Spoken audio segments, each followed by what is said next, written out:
Hello, you guys. So today we're going to be working on a new episode.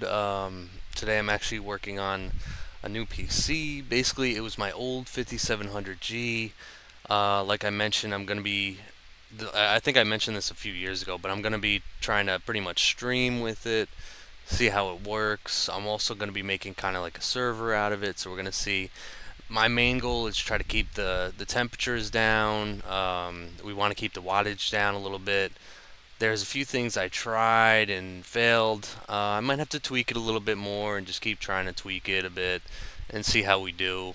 What I did notice once I threw a cooler on it, it worked out a lot better. I have like a water cooler on it, so it keeps it pretty cool, which is good. You can see kind of where we're at. There's really a lot we had to do within the BIOS, which kind of was rough. What I would recommend, well, I mean, it's hard to recommend it because sometimes those BIOS updates go bad. You could end up bricking your motherboards, so you have to be really careful. But I always update my motherboards. In this case, my motherboard BIOS was about 4 or 5 years old, so I feel better now that I updated it. Um, there was really a lot that I had to focus on when I wanted to get these temperatures down. Uh, but not much really stuck. Like undervolting it, I gave that a shot. I tried the curve. Um, I tried.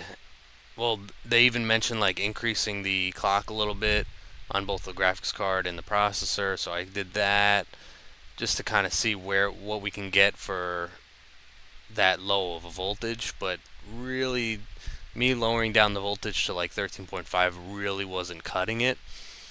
So what I did was, I believe I ended up putting it auto and just setting it instead of like having it boost up to um, what is it, 5.8. Let me think. 4 point Instead of having it boost to 4.6 automatically on a boost clock, I just set it to 4.6. I might set it down lower a little bit. I might try to tweak it a little bit, but there's no boost. It's just straight, so it's going to be using a bit of power.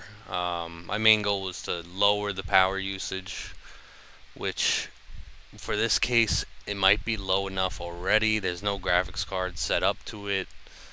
This processor, like I said, it's a Ryzen 5700G. It was, it's a good processor. It's basically like an APU. It's got the video graphics already on the processor itself, so that I really enjoyed. As you can tell here, I'm actually looking at the voltages to make sure. I did set it at 1 point to 1.35, but I just put it auto, and it's kind of sitting around 1.36. It looks like it's not really jumping too much.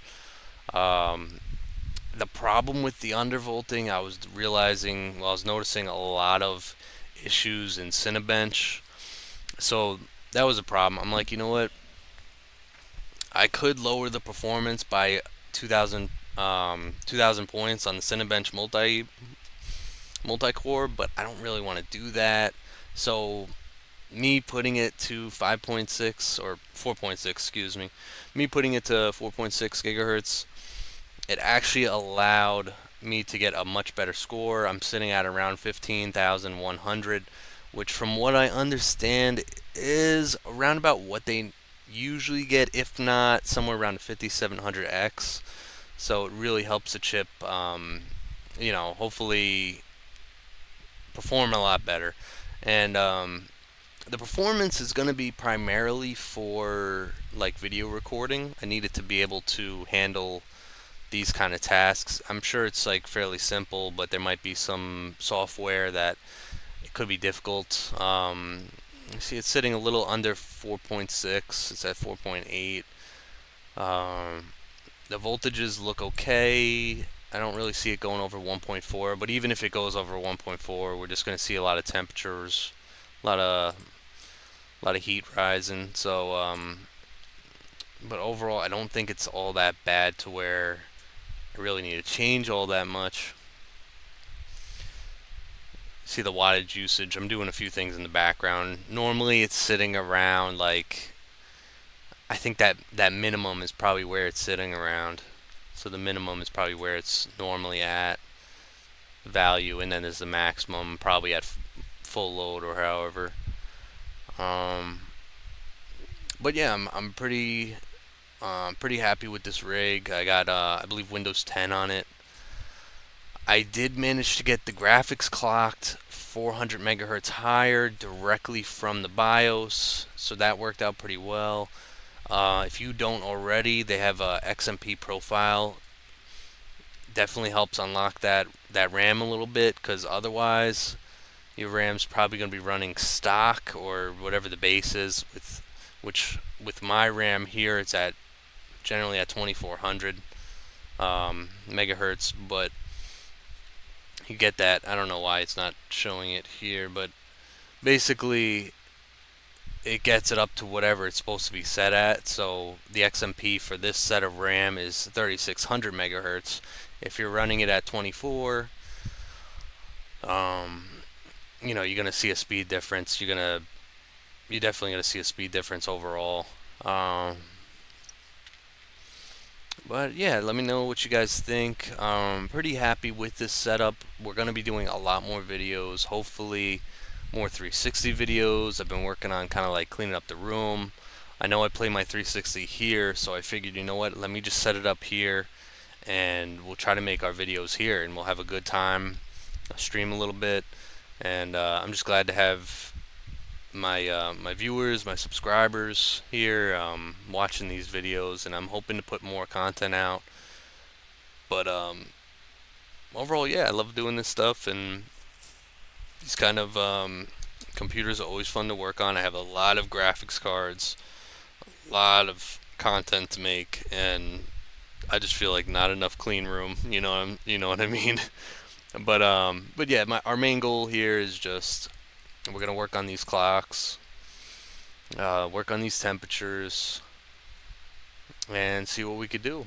As of now, like I said, I just set the base clock to 4.6, locked, no boost, nothing, and I increased the graphics by 400 megahertz directly on the BIOS. I couldn't really mess with the voltage. I do believe I did have to set the voltage of the GPU to 1.3, so that was a thing I had to do. Yeah, there's full guides if you guys want to look this into this a little bit. I'm hoping that this will be the CPU that helps me stream. I have mentioned it in the past, but the thing is, I mentioned it in 2022. So in 2022, there was a lot of issues. The drivers weren't as good. Now 2025, we have all new sets of drivers. I had to update everything. Windows. I had to update the graphics card itself. I had to update the motherboard, the whole nine, and I feel a lot more confident that they probably fixed a lot of the issues, and hopefully that is the case. If not, I'm gonna have to switch to a dedicated graphics card. Um, but yeah, let me know if you guys are also making some type of system like this. I think for me it's perfect. I'm gonna be using like a Plex server, so we're gonna hopefully use under 20 watts and really not pull all that much power, but also we're gonna have that power if necessary, not really to play games, but just to have the ability to stream. So you might need a little extra power. So we'll see how that goes, but I'll let you guys know in the next video, because I will hopefully be streaming 360, and hopefully there will be no issues. If you guys have any requests on what I play, I have a whole library, and I absolutely love the 360. I play them as much as I can, really. But yeah, absolutely love it. But yeah, if you guys have any requests, let me know. Thanks again, guys, and hopefully we can make another few videos.